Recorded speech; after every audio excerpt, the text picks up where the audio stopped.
The broadcast is now starting. All attendees are in listen-only mode.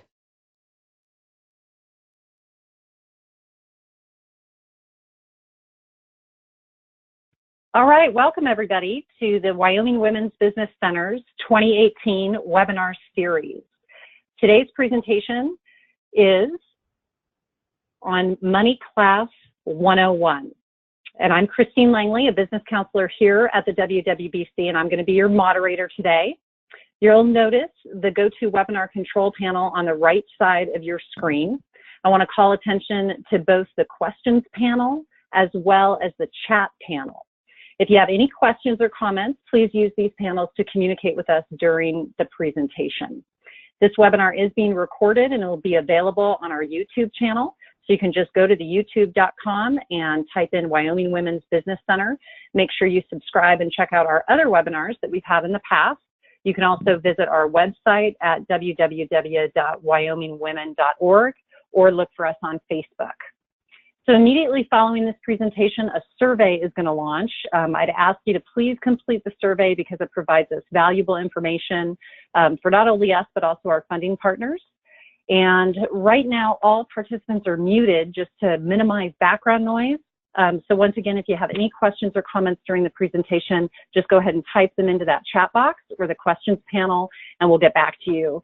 We do have Waldo Smith on the line, as well as our presenter today, Joe Bennick. And so we're all here to answer questions. So let's see, let's go ahead and get started. And this is our agenda for today. So we are going to cover a little bit about the Wyoming Women's Business Center so you understand who we are and how we bring these educational seminars to you. Like I said, this is Money Class 101, understanding the basics of personal and business finances. We do have Joe Bennick again with us on the line today, and so we'll be introducing him soon, and then we'll finish up today with a Q&A. So I'm going to cover number 1 and 2 of today's agenda. And to get started, we'll just say that the Women's Business Center's mission is really promoting economic equality in Wyoming through successful business ownership. And so we're a nonprofit organization, and we assist individuals who want to start or expand small businesses, specifically here in the state of Wyoming. And so we do that through 3 different client services that we provide. The first is planning and counseling, business coaching. The second is networking and educational opportunities. This webinar today is an example of that. And then lastly is access to capital through our microloan program. So when we talk about counseling, you know, we're really doing a lot of different things when it comes to business counseling, but this little graphic sort of explains, and we have the cheerleaders behind you encouraging you to start or expand your business. Networking and educational opportunities, like I said, this webinar is one of those today. We also do monthly roundtables around the state, and we have online trainings, and you can access a lot of those at our YouTube channel. And then our microloan program, we do microloans of anywhere between $500 and $50,000 to help fund your business startup or expansion. If you want more information on that, you can contact Waldo Smith, and his contact information will be on the screen at the end of this webinar. All right, guys, so let's dive right into Money Class 101. And to get us started today, this is me, by the way, on the right-hand side of your screen. To get us started, I want to launch a couple of polls because I'd like to know how we measure up. The audience that we have on the call today, how are we measuring up against national statistics? And so the first one that we're going to launch, these are just all true, false questions. And so the first one that I want to know is this true or false for you? I live paycheck to paycheck.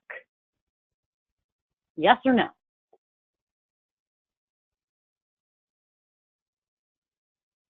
All right. We've got about 85% of the vote in. I'm just going to wait a couple more seconds. Excellent. Okay, I'm going to close that out and let's share those results and see where we're at. So almost 50-50. We got about 45% saying that's true and about 55% saying not so much for me. All right, terrific. Let's launch the next one. and see where we're at. So I assume I will always have debt. Now, sometimes this can be a little tricky for people answering this because some people consider their mortgage that they have on their house, like that's not debt to them, or maybe they consider that good debt. Some people consider a student loan good debt. They don't really view that as debt. Other people do. So we'll let you just decide whether or not you assume you'll always have debt. Okay, almost 90% voting. And by the way, this is 100% confidential. I can't tell what you're voting on in these polls, so feel free to answer. Okay, we're going to share out those results. And looks like 23% of you think you'll always have debt. I know I have some family members that will say things to me like, hey, I just assume I'm always going to have a car payment, right? They have no intention of ever paying a car off. They trade out every 3 to 5 years. So that might be your situation, maybe not. And we got 77% have no intention of always being in debt. That's awesome. Good job, guys. All right, and then last but not least, this is really about your emergency savings. So tell us what you think. Can you pay for a $1,000 emergency from your savings? True or false? Or if you had a $1,000 emergency, would you definitely be going into debt for that? Would that go on a credit card? Would you have to borrow money from friends or family? What does that look like for you? Okay, let's close out that poll and share those results. Okay, here we go again, about half, about 50-50. So we've got 54% that could pay a $1,000 emergency and 46% that could not.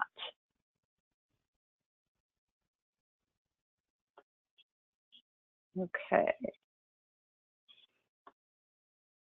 So let's measure ourselves up. Nearly 4 out of 5 U.S. workers live paycheck to paycheck, and over a quarter never save any money from month to month, and almost 75% are in some form of debt, and most assume that they're always going to be there. So I think that we might be doing slightly better than the national average. Go Wyoming. So good job, guys. So let's talk about what financial literacy actually means. It's the possession of skills that allow people to make smart decisions with their money. And so if you're financially literate, we say that you've mastered 3 areas. The first is budgeting, the second is emergencies, and the third is debt. And so a way that you can assess yourself is by answering these 5 questions. And so the first question is, do you know how to create a monthly budget in the first place? This includes basic expenses, your bills, any debts, or your sinking funds for future purchases. That's another way of saying your savings. Number 2, are you currently debt-free? Or are you taking active steps to reduce your debts? Do you know how much money you spend to cover living expenses over a period of 3 to 6 months? Do you have an emergency fund in place that would allow you to get through a sudden large life event, like a layoff or a totaled vehicle, without having to borrow money? And then lastly, do you have an understanding of how compound interest allows invested money to grow over time? All right. And so just to finish this off, I want you to select the statement that best describes you in this poll. So the first statement is, I don't know how or where I spend my money, right? I often meet a lot of clients that say, hey, I check the balance in my checking account every day or every other day online, and that's how I know how much I've got left for the month. But I really have no idea specifically where I'm spending all the money, you know. Secondly, I have a general idea of my spending and expenses, right? I sort of know that, you know, I know what my rent is, I know what my utility bills are, I know what my Verizon or cell phone bill is, I know how much I spend, you know, on cable. I have a sense of how much I'm spending, you know, at the grocery store on food. I have a general idea. The third is I have a spending budget. So I know how much I want to spend every single month in each one of these categories or areas, but I don't necessarily reconcile each month, right? So at the end of the month, I don't measure it and go, oh, I was over $100 in food, or I didn't spend as much, in this particular service or product, right? I didn't spend as much in clothing as I had budgeted. I don't really know where I'm at, but I definitely have a spending budget that I'm attempting to adhere to. And then last but not least, I have a budget and I track every dollar that I spend. So where are you guys at? Let's go ahead and share out those results and check it out. Okay, this is excellent news. So 0 of you that are on this call have no idea where you spend money. That's really, really good news. And I would assume that's why you're responsible enough to be on this webinar in the first place. So yay you. The vast majority of you have a general idea of your spending and expenses, and that's really normal. We see that a lot. What we're going to try and do is encourage you to get down to the 21% of you that are on the call that say, I have a budget and I track every dollar. And then about 30% says, I have a spending budget, but I'm not reconciling. And so a lot of accountants and financial advisors will tell you it doesn't count if you have a budget, but you don't ever check yourself. So we want to check at the end of every month and see where we're actually at. Okay. So now I'm going to introduce Joe Bennick to you. He's our financial advisor that is on the line today. Joe joined RBC Wealth Management in 2016 after serving as director of the Wyoming Technology Business Center in Casper, which is a resource of the University of Wyoming. And in that role, he provided business counseling and executive coaching specifically to entrepreneurs, startup entrepreneurs. And Joe was also responsible for fundraising and acquiring clients. So he's worked in industry as well. He gained experience in supply chain management, international operations, and manufacturing. He did graduate from UW and is a Wyoming native, has a Bachelor of Arts degree in psychology, and he also received an MBA in Massachusetts. So without further ado, I want to introduce you to Joe. Joe, thanks for being on the line today. Hey, thanks for having me here today. I was really pretty excited to see some of those answers to the questions that you asked. Right? It was awesome. I'm so glad that we have some financial savvy people. Yeah, and some budgeters. Amen. So I'm all set to go now? You are set to go, and we're on your first screen, financial literacy. Okay. And I'll flip over for you so that everybody can see our statement that you are not a tax advisor. Yeah, so let's go to the third one. Okay. So thanks for having me here today. And, really I got started out talking about financial literacy because to look at the two things conceptually. One, you can spend your whole life working for money, or you can make money work for you. And, like Christine was talking about earlier, most people, when you live paycheck to paycheck, you'll always work for money. But in order to make money work for you, you have to have leftover money. You have to have cash flow available to take advantage of opportunities.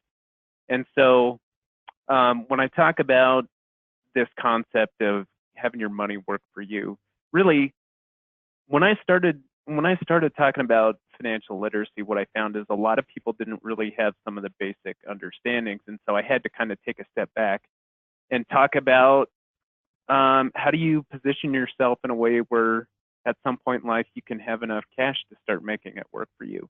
And really what I focus on is the budgeting tool, because using a budget as a tool it just helps you get control over your financial life and understand how and where you're spending money and what opportunities you can find to be able to start allocating money into different buckets so that you're financially healthy enough to put some money into to start acquiring assets. And when I talk about assets, really the way I define an asset is something that generates cash flow or something that grows in value. And so I guess a couple examples of that, my dad works in an industry where most of the guys that he works with, they drink 6 energy drinks a day. And so, when he told me that, at one point I thought about, well, what if I bought a vending machine and I could get it out in the break room and just stock it with energy drinks? And I just have to go out there and refill it a few times here and there. I don't know if that'd be weekly or monthly. I never actually did it, but if you were in a situation like that, I'm gonna spend $5,000 of cash money and I'm gonna buy a vending machine And if I make $1 off energy drinks and I can sell 300 of them a day, you know, how long is it going to take me to start making money off that? So that's an example of an asset that generates cash flow. You know, farther on in life, when people have acquired, you know, a higher level of wealth, sometimes they start look at owning income properties. You know, so if you owned a duplex or a fourplex or something like that, where you own a rental unit outright and you just rent the rooms out to folks. Those are examples of assets that generate cash flow. So you buy something and then it just provides money to you every month. So in the context for this presentation, I want to talk, you know, most of the time I talk about personal finance, but I'm going to draw some parallels to business finance. And so I'm going to talk about a personal budget and a business budget. And then I'm going to kind of constantly use this term cash flow or free cash flow. They mean the same thing for the purpose of this presentation. So Christine, can you flip to the next slide, please? You got it. And so, all right, thanks.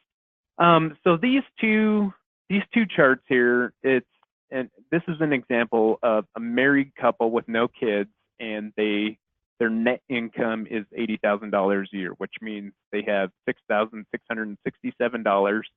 That's the amount of money that goes into their checking account every month. And so I broke this into, they have the exact same fixed expenses and the same variable expenses. The only difference are they're on the bottom, whether or not they have debt. And so, you know, and I guess I'll also explain a little bit too, when I think about fixed expense versus variable expense, you know, you could use other terms. You could talk about basic monthly living expenses or the cost of life, or however you want to put it, it's the same. But, you know, when I think about this, I think about my mortgage is the same every month. My electric bill fluctuates a little bit, but I have to pay it. The natural gas bill, the water bill, like these are all things, they're consistent, they're predictable. You know, the water bill, it's higher in the summer and lower in the winter, but, you know, really, there's not a lot I can do about that. Then when I get down to the next block there, you have grocery bills, dinner out, gasoline, miscellaneous expenses, and I'm going to come to talk about that more in a few more slides. But these are things that, you know, they can be negotiable. Like your grocery bill, you have to buy groceries every month, yes, but you can either live on ramen noodles and potatoes and white rice, or you can buy filet mignon and lobster and crab. And so the difference between your grocery bill based on, you know, what types of things you buy can vary a lot. And so that's something that you just have to work out with your spouse. You know, and like the dinner out and the allowance, like you have to have some fun money, you have to have some spending money. If you try and create a budget that doesn't have those things, it's not likely that you're going to commit to it and stick to it. Like you have to have some of that in there. So anyway, so the example on the left, they have no debt other than their mortgage. The example on the right, they have 2 car payments and a student loan payment. And so all their bills are the same, except you get down to that final block there of the bottom 3 white columns. And so, you know, on the left hand or on the right hand side, you see 2 car payments and a student loan payment. These are paycheck to paycheck. They don't have any leftover cash to put to work, and they don't have any leftover cash to budget. Now, the example on the left-hand side, if they have $1,400 of leftover money in their checking account, this is what I would call cash flow. They have free cash flow. So they can choose to allocate that $1,400 to vacation budget or retirement savings or emergency savings or a whole host of other things. I just kept it simple and just had 3 things there. So can we go to the next slide? Yeah. And let's launch a poll really quick and just see how much free cash flow people think they actually have. So based on if you're, you know, budgeting already, maybe you have a sense of this. If you have a general sense of what you're budgeting, you know, nobody said that they were completely in the dark. So I know back in the day when I didn't budget at all, I had sort of a general sense of how much money was left in my checking account at the end of the month. And I knew that that was discretionary money. So select one of the following choices that rings true to you. Do you have 0 or worst case scenario, negative cash flow, right? You're in the hole a couple $100 and you're having to go to your credit cards or friends and family in order to cover that negative cash flow. Do you think you have 25 to $100 left over? What about 100 to 300, 300 to 600, or you have over $600 a month left over that you could allocate to some other category? All right, so we've got almost all the votes in. We're a little over 80%. Just going to give you a couple more seconds to answer. Again, all this stuff's confidential. Okay, let's close and share those results at. All right, so we've got a good percentage here, Joe, that are at 0 or negative cash flow, or they just don't know, right? Because they're not tracking their spending at this point. About 20%, 25 to $100, another 20%, 100 to 300, about 7% at 3 to 600, and 13% at 600 plus. All right, we want to talk to you and know how you're doing it. That's awesome. Okay, so let's flip to this next one, and Joe, you're going to talk about what cash flow looks like in a business. So these look like different categories to me. Yep, and conceptually it's the same thing, different categories, but there's a couple points I want to highlight, and I'm going to tie it in, you know, to running a small business, because that's what our audience is here today, small business owners. And I'm still on the quick poll. Are we waiting for the other slide to come back up? Sorry about that. I just had to hide it really quick. There we go. Hey, no problem. Okay, so just for a super simple example, I just thought about a landscaping business. And so I'll walk you to, this is the same kind of thing as I did on the last slide, where I've got an example of no debt on the left and debt on the right. And so if we have a simple landscaping business that, let's say, does $15,000 a month in revenue, $4,000 in lawn care, $4,000 in tree care, then I have a total revenue line. We have some cost of materials or cost of goods sold. And then below that, we have expenses and wages and insurance and the phone bill and stuff like that. And so I highlighted in yellow. So the business owner on the left leases space in a shop, and the business owner on the right has a debt payment for owning the property. And so on the right-hand side on the bottom, then there's also 2 pickup payments, a skid loader payment, trailer, tool dealer payment. And so these are all examples of some debt that you might expect from a small landscaping business. Now, when we go down to the orange, the orange is highlighted. So the gross profit for the month on the left-hand side is $7,400, and on the right side it's $4,250. And so for a small business, sometimes that difference between a couple of $1,000s is the difference between being able to draw a salary or not. And also I wanted to highlight, I've got it up in red on the upper right-hand corner. You know, bad debt is the common problem that nobody talks about. It happens to every small business owner, but it's like the unspoken piece of business. Everybody knows about it. Everybody's experienced it. Nobody wants to talk about it. But when you have more extra free cash flow in a business, it can be less painful. So if I use this example, this landscaper, if he or she did a $5,000 job and then got stiffed on it, in the scenario on the left hand, $5,000 eating, you know, take that away from the $7,400 profit for the month, you're still making money. It hurts, yep, but you're still making money. On the right hand side, after you got to pay all your debt payments, you know, losing out, not getting paid on a $5,000 job puts you at operating at a loss. And so on the left hand side, I'm sure the audience is probably thinking right now, oh my gosh. And if you want to use your chat bar to type something in there, go ahead, because I know if you own a business, it's happened to you, or it will happen to you. Those are the only 2 scenarios. I'm sorry, I don't want to be pessimist, but that's just reality.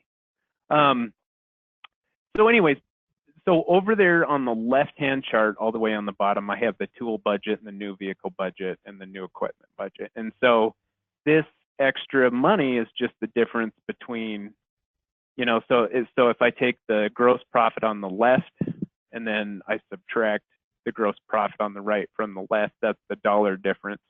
So that extra free cash that we have, we can put that towards budgeting for things that you're going to need in the future. If you're in a business like a landscaping business, at some point you're going to have to buy some tools and new equipment. That's inevitable. But if you're budgeting money for that and setting it aside to be able to pay cash for it in the future, that's a better way to go than taking out debt to finance those things. So, and Joe, I know that a lot of small business owners, the way that they pay their owner's draw or their own wages, to themselves, like you have wages in here at $6,000, that might be wages to employees. A lot of times what small business owners do is they look at what their gross profit is at the end of the month. If it's $7,400, then they go, whoopee, I can pay myself an owner's draw of $7,400, right? Before taking into account things that they should budget or expenses that they know might be coming up in the future. And so what I hear you saying is that having a tool budget or a new vehicle budget, new equipment budget is kind of your projection of what your expenses are going to be, and that should be built into your cash flow before you do that owner's draw. Absolutely. And in a couple of slides, I'm going to give a whole lot of examples of things that you should budget for as a small business owner. And so, before I jump into some of those specifics, I want to come back to this, why should you budget? Because I've found that when I talk to people, oftentimes what happens if I talk about budgeting, their perception is it's a negative thing. I'm going to have to sacrifice something. I'm not going to be able to get what I want. And there's some fear around it. But really what it is, it's a tool that helps you achieve your financial goals. And there's a lot of reasons for that. And especially, and I'm going to come back and give an example in a personal budget and a business budget and different things that you can establish there. But I also want to talk about in your personal life, the budget helps communication in your relationship. So if you're married, if you start talking about a budget with your spouse, what it does is it helps you create some shared goals. And when you're working with somebody towards a shared goal, that improves communication. But I'll also say, you both have to agree to it, because if one person is totally bought into it and the other one isn't, there's going to be some problems. So it might not be absolutely what you want, but it's really important that you both agree on whatever it comes out to be. And so when you start talking about things that you are willing to spend money on and how much you're going to spend money, that improved communication seems to help their relationship a lot. And so absolutely. And Joe, I'll tell you that in my own personal life, having a budget for certain family members and then knowing that I have a budget for them is really helpful. So I have a grandson. If I didn't have a budget for how much I spent on him, I would overspend every single month, because absolutely everything in the store looks like something that Wyatt needs. But in addition to that, I have other people in my life that know I budget for gifts or for other things like my adult children. They know what the budget is. And even when they were younger and teenagers, they would say, "Hey, Mom, how much do you have left in my budget this month?" Right? So they would have a sense of how much was left for their, personal spending, whether that was on clothes or, or whatnot. So sometimes just communicating to people that you have a budget for things can help those relationships. Right. And especially, so let's jump to my next slide here, because I'm going to go to that point a little bit more. And especially, with a relationship like a marriage, sometimes there's things that we spend money on that the spouse doesn't really love or doesn't understand or doesn't totally agree with. And so... Really? Does that happen? I can't imagine that ever happening. Yeah, right. So, sometimes for guys, they're shocked by how much their wives spend on cosmetics, and sometimes wives are frustrated by how much time or money guys spend during hunting season. And so rather, if you know that's something that's it just is, and it's a part of your relationship, then if you come to agreement on how much money that you're going to spend on that, then you just put it in your budget. So maybe I take time to go hunting every fall. We're coming up on hunting season, and so there's some things I do, and it might be $50 a month or $100 a month of the budget just goes into the hunting bucket, and I put money in there all year round, and then I just end up spending it in October.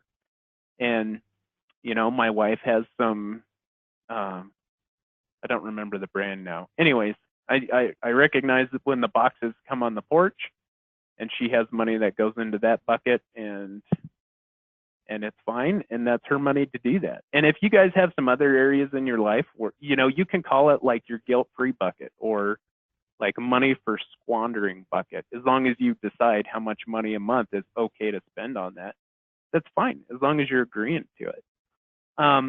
And so just to come back to some other examples here, when I put this chart together, I think about the chart on the left as the checking account and the chart on the right as the savings account.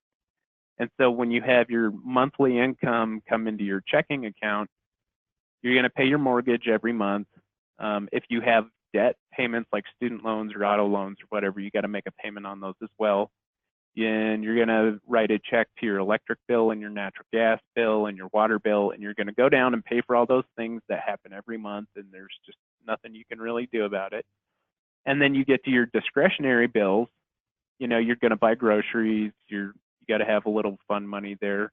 And I gave some other examples here too. I don't have kids, but oftentimes when I talk to people about budgeting, baby supplies or daycare, those are really big percentages of what they spend money on every month. And so that's something where you're going to have a bucket in there to work out. And maybe you have a daycare you like, and it's exactly what it costs every month, and it's not really an option, you just have to do it. That's fine. You have these other things like my gym membership I pay for once a month. Maybe you have some charitable giving in there as well. And the miscellaneous expenses I highlighted in yellow because when you don't budget, all these random things that happen in life, you end up paying for every month. And so, that can mean a new set of tires on your vehicle, or you have some maintenance issues on your vehicle, or you have to call a plumber to your house, or you go to see your eye doctor and find out that you need new glasses, and those are $700. All these kind of life happens, and life happens every month. And when you don't use a budget, you're just always paying these bills, and it just never seems like you have leftover money. But the more that you can transition paying for those items from your checking account to your savings, using a budget as the tool, then it's fine. You have money allocated for that stuff, and you pay for it, and it makes it easier for you to stay on track with how you're paying for different things, but it also helps you keep on track for your goals. And so when I look over at the right side of this chart, I encourage people to start out with their budget and pick 3 things that you want to save money for, and they should be your 3 biggest priorities. So, and I think the emergency fund should be the first priority. And so, we go by the rule, I would say 3 to 6 months of net income. So 3 to 6 months of the income that hits your checkbook every month.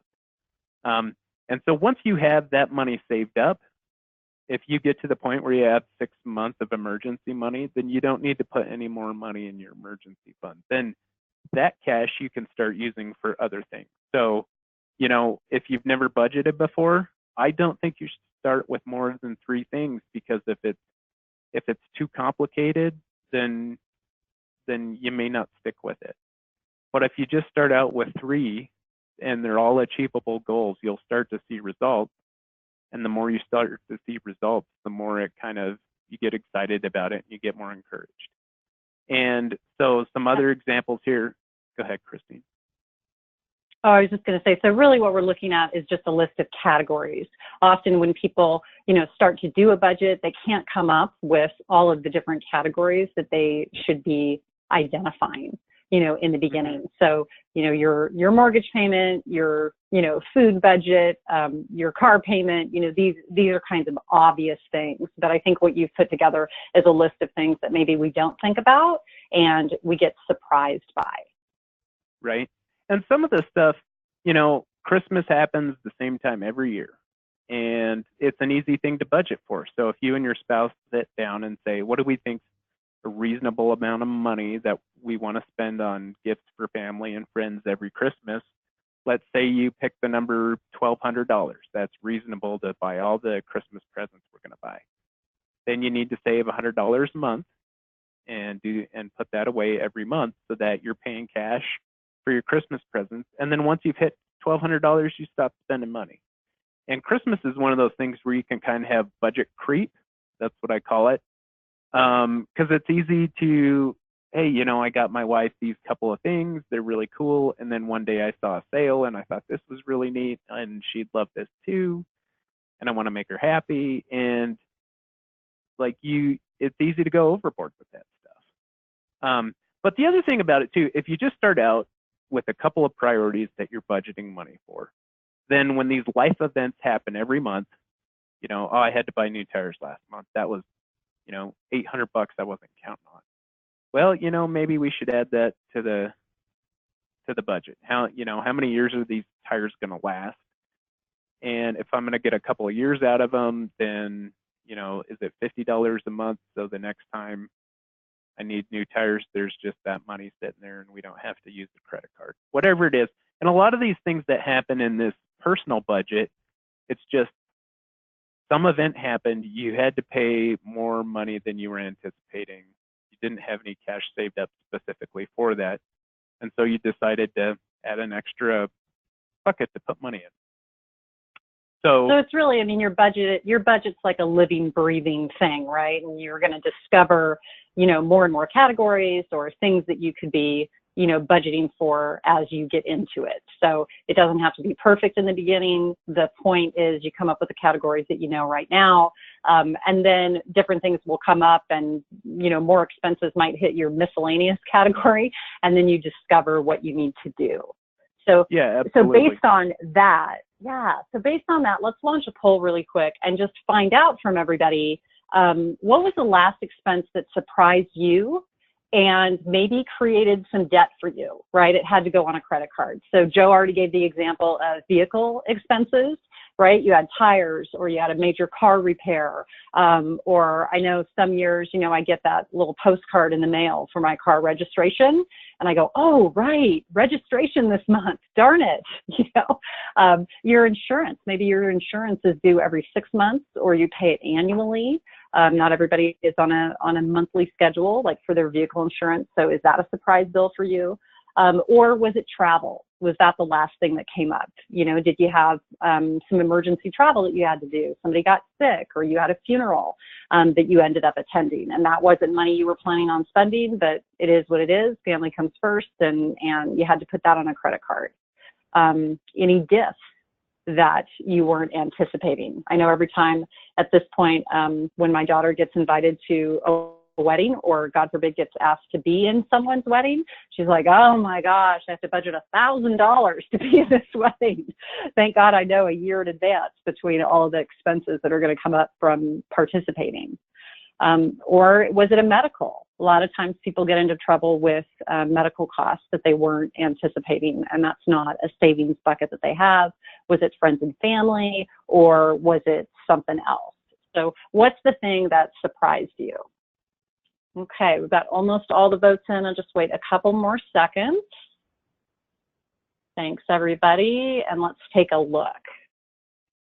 So vehicle expenses is the big winner, right? We always think our vehicle is going to have no issue, and then it does. Right. Those darn cars. Why don't we just all ride bikes? Well, because we're in Wyoming, that's why. Yeah. All right. Thanks, everybody. So next slide, Joe, we're getting into budgeting for business. So these are just some different categories that you came up with to remember to have in your business. Right. So these are same exact thing conceptually, just different kinds of categories. So, and I structured my chart the same way. So your debt payments are up on the upper left-hand corner. You got to pay those every month if you have them. You start going down the list. You have these other things you just pay for every month. Then down there in the lower left, the discretionary bills of running a small business. Maybe have fuel expenses and travel expenses. And I make those different too, because, you know, if you attend trade shows, if that's part of what you do to market your business, that could be an expense. You know, I travel around the state quite a bit. I try and just do day trips. So mostly for me, it's just gas expenses, getting back and forth. You know, sometimes I take people out to lunch. I don't have a lot of other expenses than that for business purposes, but I know a lot of other people have more expensive. You know, if you go to a trade show in Las Vegas and you're going to have a hotel for a couple of days, you know, then there's a lot of other stuff. So, you know, whatever is appropriate to your business, you can break out some different buckets there. You know, you absolutely, if you do advertising and marketing, this is another one of those areas where it's important to budget, because if you say yes to, you know, maybe the radio has this new advertising package and you agree to spend $500, and once you do that, wait, there's more, we'll throw in this extra if you increase, you know, and that stuff starts to happen, and it sounds like a good deal, and it's kind of easy to break your budget because you get sucked into the good deal. And, you know, but if you know it's, hey, my marketing budget is $500 a month or $2,000 a year or whatever it is, the main point is that you stick to it. And I want to come back to when you're getting a sense of how you spend money and where you spend money. I want to point out that there's a difference between accounting and budgeting. And so when you open up a credit card bill at the end of the month and you look at your credit card bill to understand how you spent money and where you spent money, that's accounting. Just understanding how and where you spend money is accounting. Budgeting means you decide, I have $100 this month for food money, and when that $100 is spent, I'm not buying any more food. And I know $100 is way too small for a grocery budget. I should have said like going out to lunch money or something like that. But regardless of, you know, you set aside $1,000 a month for groceries. Once that money is spent, you don't buy groceries again until next month. I mean, that's budgeting, is staying disciplined to, once the dollar amount is hit, you're done. You can't spend any more money on that until next month. And so or you got to move, or you have to move money from one budget category to another budget category, right? So if you've spent all you can on fuel, but you've got to get gas again in order to get to work, then you're going to have to look down in the discretionary money, if you have any, or you're going to have to pull something out of advertising. Mm-hmm. Or marketing, or a bill that is discretionary. Right, and especially in a small business, because, you know, like I was talking about earlier, you know, bad debt happens. And when that happens, you still got to pay your bills. So maybe that means you're pulling money from the advertising budget for the next couple months, or whatever's the most appropriate for your business. Or, you know, maybe like in the landscaper business, you've got an old beater, but it still kind of works, and you've got $10,000 in your new vehicle budget, and, you know, you get stiffed on a $5,000 bill and have to come up with that money. You know, maybe you put off the new vehicle again for that much longer to catch up. But so over there on the right-hand side, you know, these are possible different categories to budget for a small business. I still think you have an emergency savings account for your small business. Maybe retirement is in your small business, maybe it isn't. The auto maintenance certainly should be. The travel budget I talked about, the Christmas budget. This is both personal and business because, if your business, if you have a Christmas party every year, those can get expensive. If you don't do a Christmas party, but you attend Christmas parties for clients and you're obligated to bring some things, that still happens. Building maintenance and property improvement may or may not be a factor in your business, depending on what you do. Advertising, marketing budgets certainly should be there. Maybe there's a community support. So I see, I'm a Rotarian here in Casper, and so my Rotary dues are quarterly, so that's something that I set aside some money for. I guess the more that you just try and understand how you're paying money every month, the more you'll get a good idea of what kind of things that you need to budget for. And the membership dues, I think in most professions, there's different organizations that you're a part of because it's important to your business. And those have dues. That's certainly something that you should budget for as well. Something you can project. And so when we talk about business financials, there's always 3 reports that we're trying to look at in a full set of financials. The first is a profit and loss statement, also sometimes known as an income statement. The second is your balance sheet. And then the third is your cash flow or your cash flow projections. And so when we talk about budgeting, really we're budgeting on our cash flow projection, to see where the money could be budgeted or coming out in the future. But one report that you can look at, assuming that you're running an accounting software, is you can pull out your profit and loss and see what categories money is being spent. That's certainly that's a great way to look at it, and I've even seen the shoebox full of receipts method. As long as you have some way of doing that, and I think Christine's way is the most efficient. That's right. We're not allocating the shoebox, but we know it happens. If it does, please call me and I will help you get set up on a software so that we can track it correctly. But yeah, we do what we have to do. All right, Joe, you ready for your next slide here? Yep, I've got 2 more slides and then we can go into question and answer. And these next 2 slides are pretty quick because I just want to show you guys, the reality of debt with 2 examples. And, so one is if you have a $300,000 mortgage and it's financed at 4.5% and it's on a 30-year period, your monthly payment is $1,520. And if all you do is pay your monthly payments every month over the course of 30 years, you'll end up paying $547,220 on that mortgage.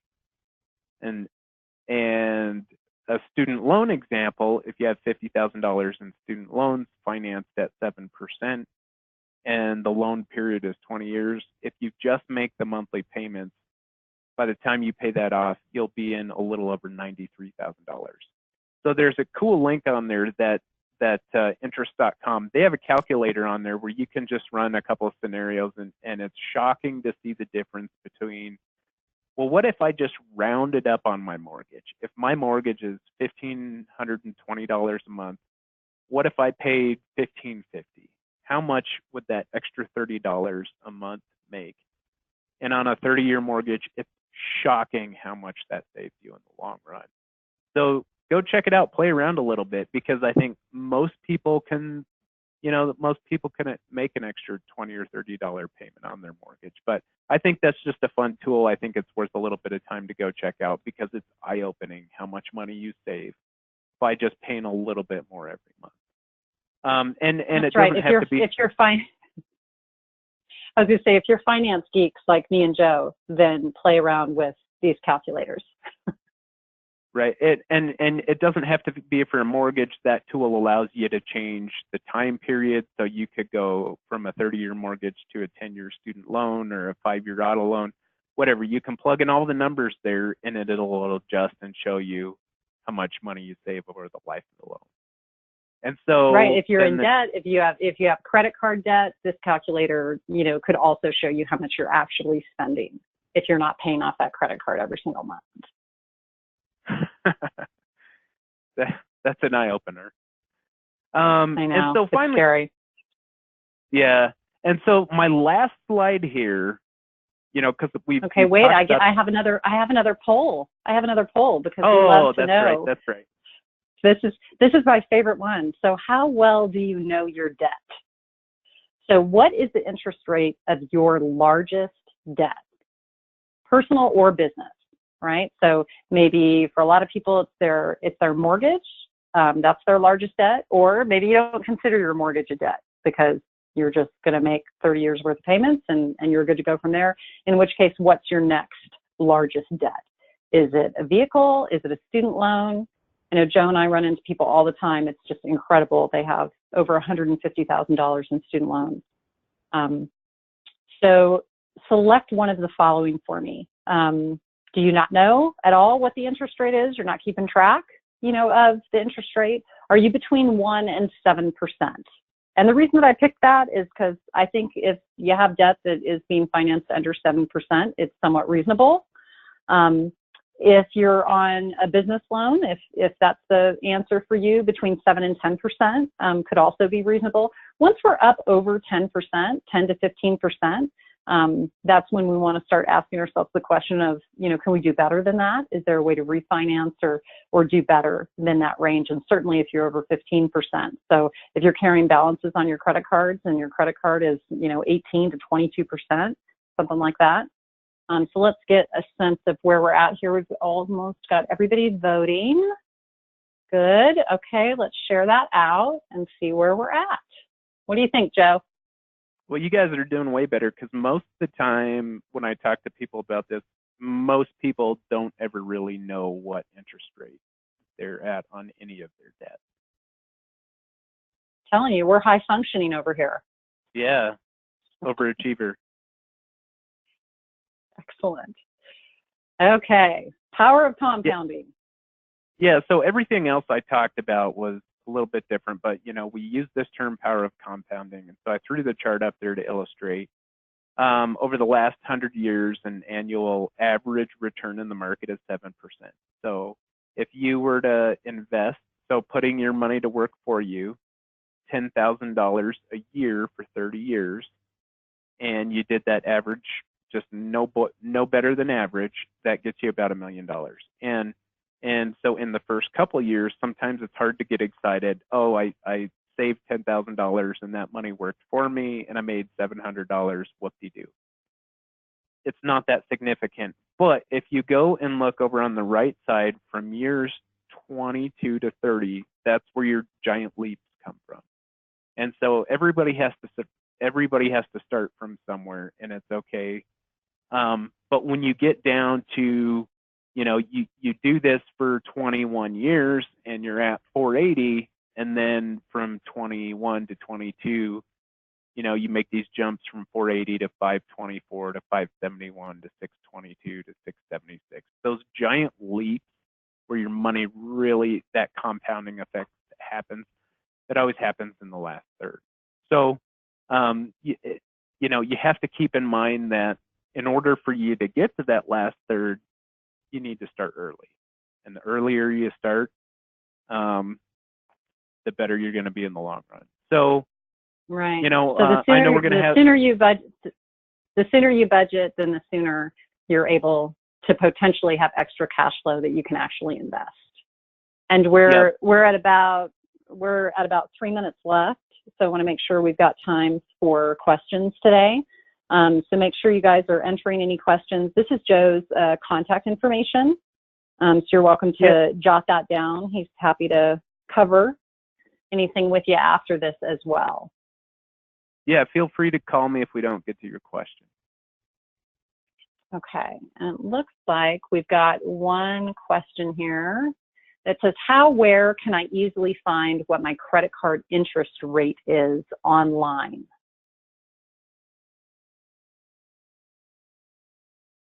So, Joe, this feels like a banking question, right? You can you can certainly look at your statement, and it should be on your statement. Yeah, I guess I'm old school because I still pay with checks, and my statements come every month, and they should list exactly what interest rate is on your statement.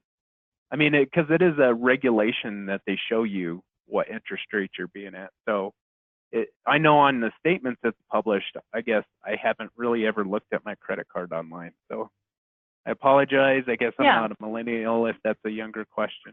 That's all right. You can also pull the statement up online. Your statement should be, a PDF document or something that you can pull up online, and it should have the interest rate. And if you're not finding it, don't hesitate to call that customer service number on the back of that card. It's information that they have to give you. So call them up and say, what's my interest rate? What does that look like?